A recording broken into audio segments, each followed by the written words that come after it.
Lo escuchamos ahora a Marcelo Levinas, doctor, lo estamos escuchando, lo recibimos con un aplauso, ¿verdad?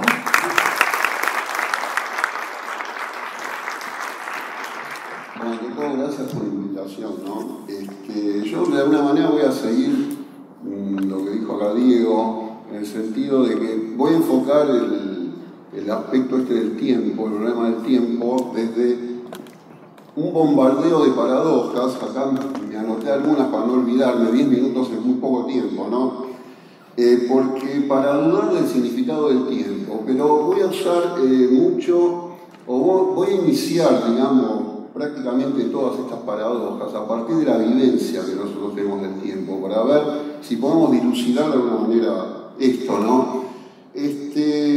Lamb decía que no hay nada que me desconcierte tanto como el tiempo y el espacio, y sin embargo nada me desconcierta menos, ya que nunca pienso en ellos, que es una frase equivalente a la de San Agustín, ¿no? Allá por el siglo VI, cuando decía, justamente como repetía acá Diego, si no me preguntan qué es el tiempo, lo sé; si me preguntan qué es el tiempo, no tengo la más pálida idea, ¿no?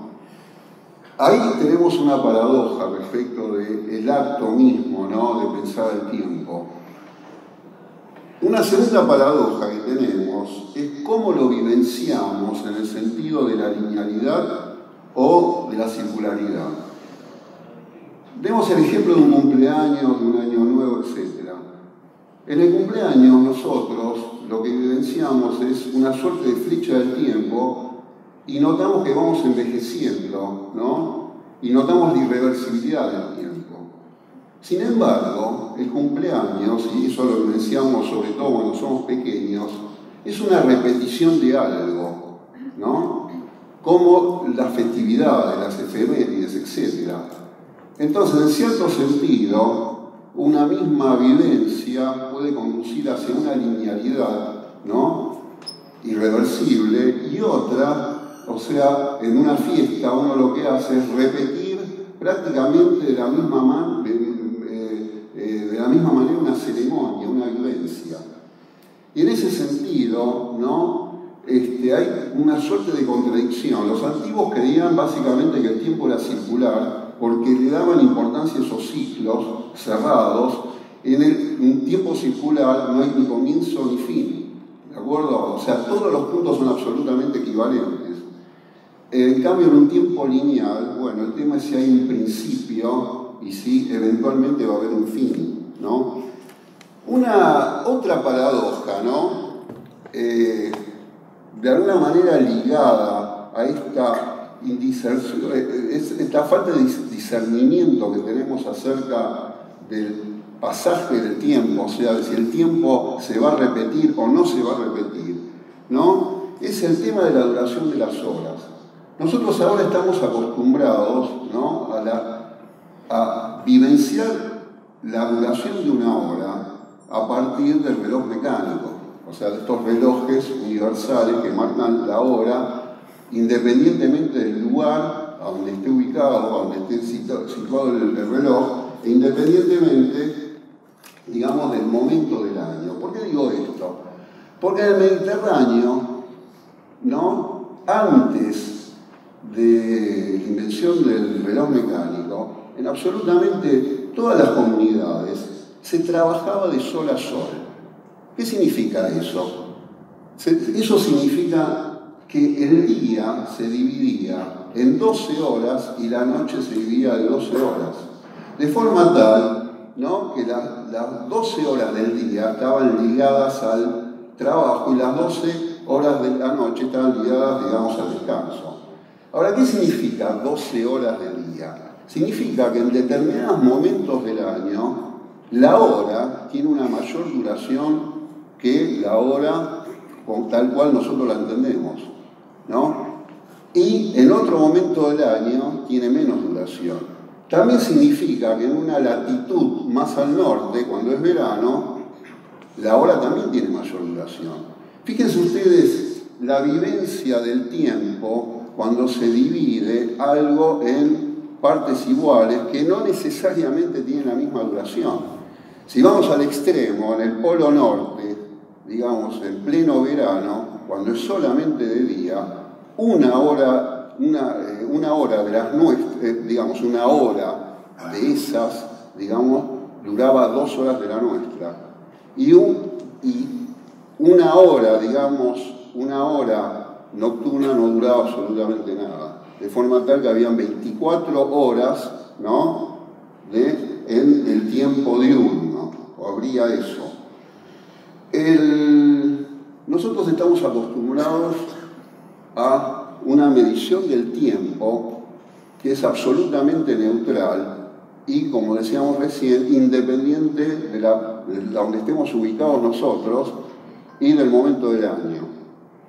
Ese reloj mecánico, ese tiempo del reloj mecánico fue llevado, digamos, a una idea. La idea de ese tiempo mecánico fue sublimada en la idea de que había un tiempo absoluto que era independiente de todos los fenómenos. Fíjense la diferencia, el del tiempo newtoniano, que actúa como un parámetro, como independiente de cualquier fenómeno, y el tiempo del cual estábamos hablando recién, que está absolutamente ligado, digamos, al momento del año, a la duración del día y a la duración de la noche. Hablamos de duración. Y la vivencia esa del tiempo y el pasaje del tiempo, y esta es una pregunta que te formula vos,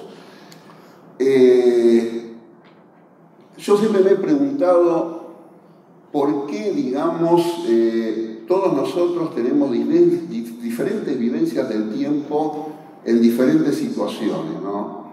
Y la pregunta sería la siguiente: cuando la tortuga hiberna, ¿no? Cuando la tortuga hiberna, ¿el tiempo pasa más rápidamente o pasa más lentamente? Porque desde cierto punto de vista, o desde nuestro punto de vista, ¿no?, cuando está hibernando, está dormida, digamos, tiene una duración extrema. Pero por otro lado, para la tortuga, digamos, cuando se duerme y cuando se despierta, el instante intermedio es prácticamente nulo, el intervalo intermedio. Entonces, digamos, un poco quería relacionarlo, ¿no?, con todo esto. Yo escuché una grabación que hizo Andrea, no sé si fue en la calle o está acá presente, que cuando le preguntaron qué era el tiempo, lo asoció, ¿no? Dijo que el tiempo era un lugar entre dos momentos, ¿no?, que se utilizaba las palabras entre, ¿no? Nosotros utilizamos más allá de mañana cuando hablamos del tiempo, antes de ayer, ¿no?, todos términos que son espaciales. Y la medición en jornadas, ¿no?, la medición del espacio en jornadas era también algo típico, de la misma manera como hoy medimos, ¿no?, digamos, en años luz la distancia de los cuerpos. Por ejemplo, la Luna está alrededor de 1,3 segundos luz, porque está a 380.000 kilómetros de distancia como distancia media. Y eso, volviendo a las vivencias, corresponde a nuestra vivencia típica de espacialización del tiempo. O sea, continuamente nosotros estamos espacializando el tiempo, ¿no? Fíjense a qué nivel lo estamos haciendo, que cuando nosotros observamos el universo, observamos el cielo una noche estrellada, estamos haciendo una suerte de arqueología del universo. ¿Por qué? Porque estamos viendo simultáneamente en nuestra retina distintos momentos de la historia del universo, debido a que la luz de las estrellas tarda diferente tiempo en llegar a nuestra retina. ¿Por qué es eso? Porque eso es distancia. Y esa es una forma también de llevar el tiempo como una dependencia de la distancia. Y es por eso que nosotros vivenciamos el tiempo como si fuese una línea, que es lo típico que hacen los historiadores, una línea del tiempo. Para los físicos esa línea del tiempo tiene una dirección, ¿no? Y eso está ligado con uno de los principios de la termodinámica, que hablan que el universo se dirige a un mayor desorden, que es el estado de mayor equilibrio, y el estado de menor información, Ahora es notable, ¿no? Porque la termodinámica es la única disciplina de la física que en ninguna de sus ecuaciones, me estoy refiriendo a la termodinámica clásica, de ninguna de sus ecuaciones participa el tiempo, justamente porque es una física del equilibrio, independiente del tiempo, de estados de equilibrio.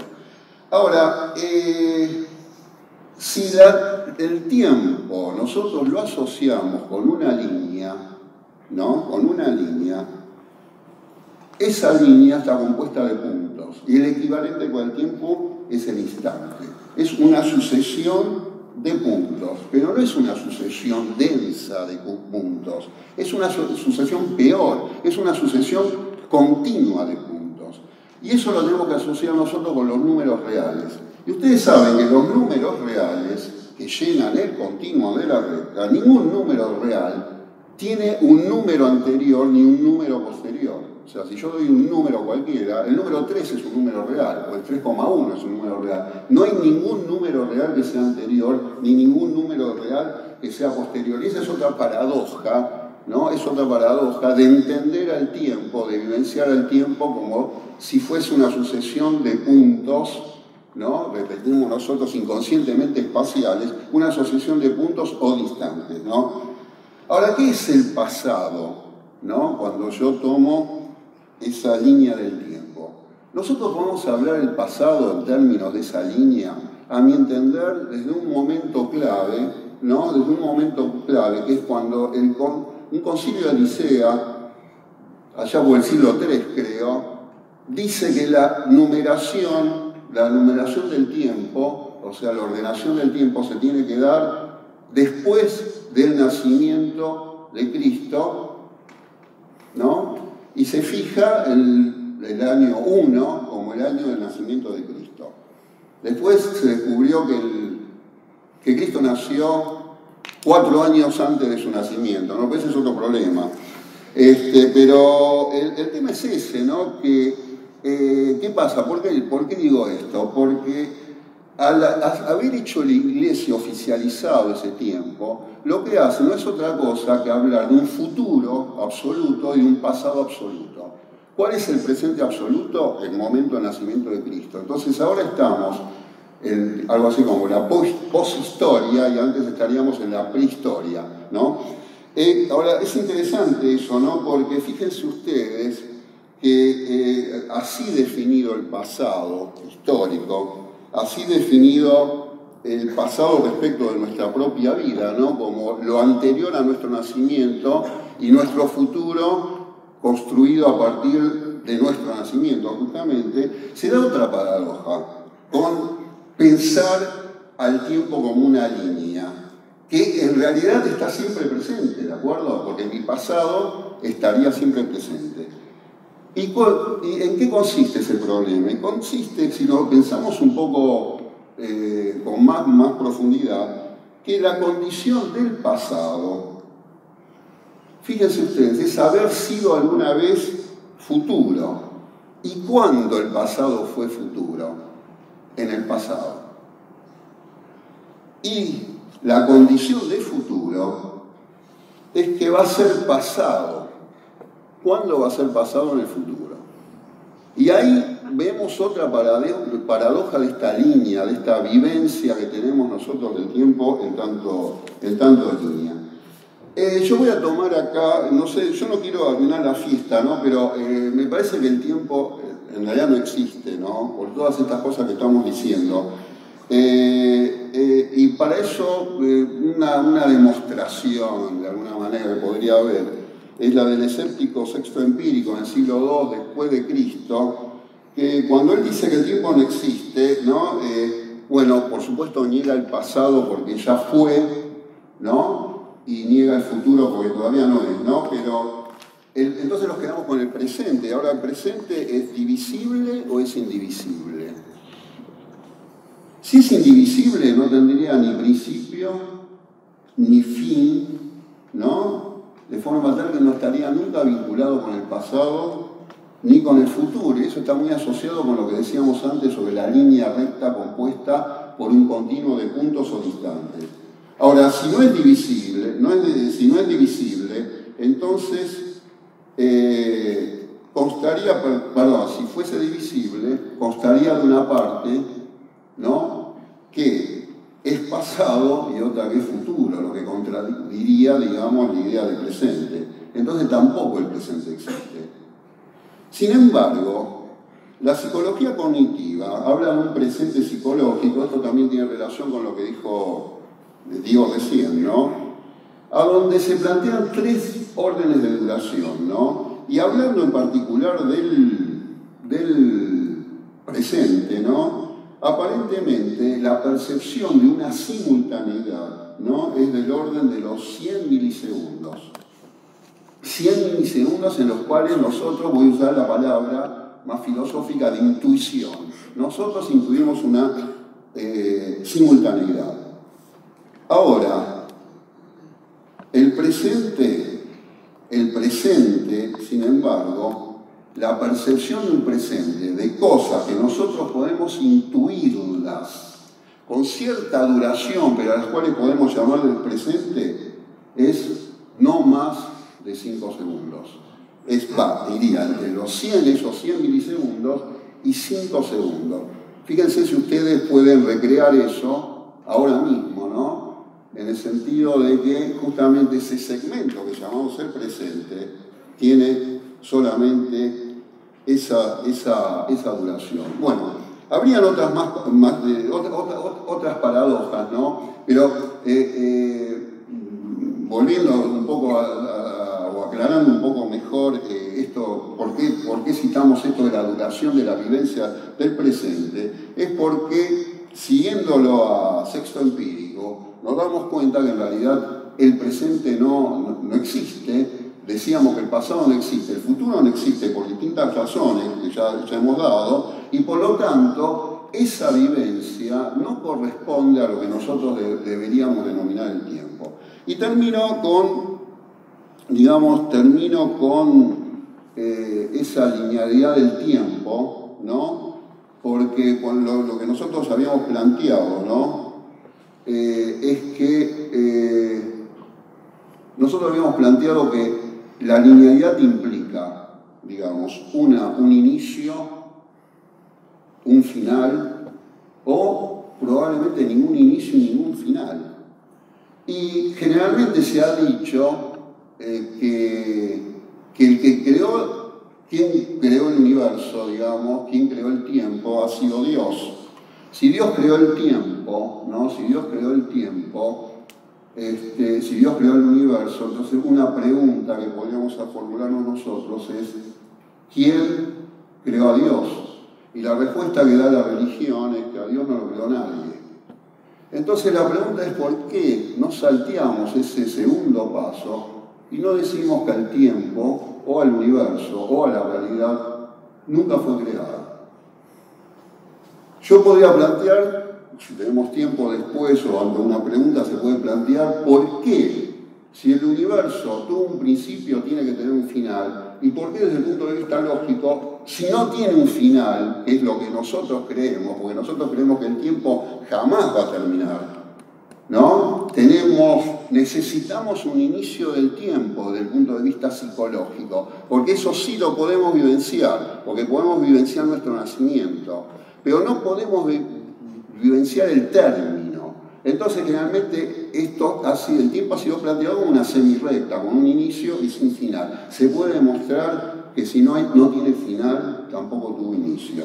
Y esa es la idea que tenía probablemente el más grande pensador de toda la historia, que fue Aristóteles. Aristóteles creía que el tiempo Aristóteles creía en un tiempo circular, por lo tanto, por definición no podía haber sido creado. Pero que el universo no había sido creado por Dios. ¿Y por qué no había sido creado por Dios? Porque el universo, porque Dios era perfecto. Porque Dios era perfecto. Y Dios, no conocía el universo, del cual era Dios. Porque si Dios pensase el universo que es cambiante, estaría en un estado de cambio, ¿verdad? Estaría en un estado él mismo de cambio, cosa que renegaría de la perfección, ¿no? Por lo tanto, Dios era Dios de un universo que no conocía. Esa es quizás una idea, digamos, elegante para resolver el problema del tiempo. Y asociado con esto está la solución de San Agustín, ¿no? Bueno, pero eso habría que hablar un poco más adelante. Y para ver cómo la solución de San Agustín, esa solución que dice que Dios, cuando crea el mundo, crea el tiempo, y por qué Dios no lo creó antes ni después, porque no hay un antes y un después en Dios, veríamos también que podría ser de alguna manera refutada. Bueno, creo que esto es suficiente y bueno, y después la podemos seguir con preguntas. Bueno, gracias. Sus palabras, doctor Levinas, sus palabras. Tiempo lineal, tiempo circular y después tiempo como quimera. Como quimeras, muy bien.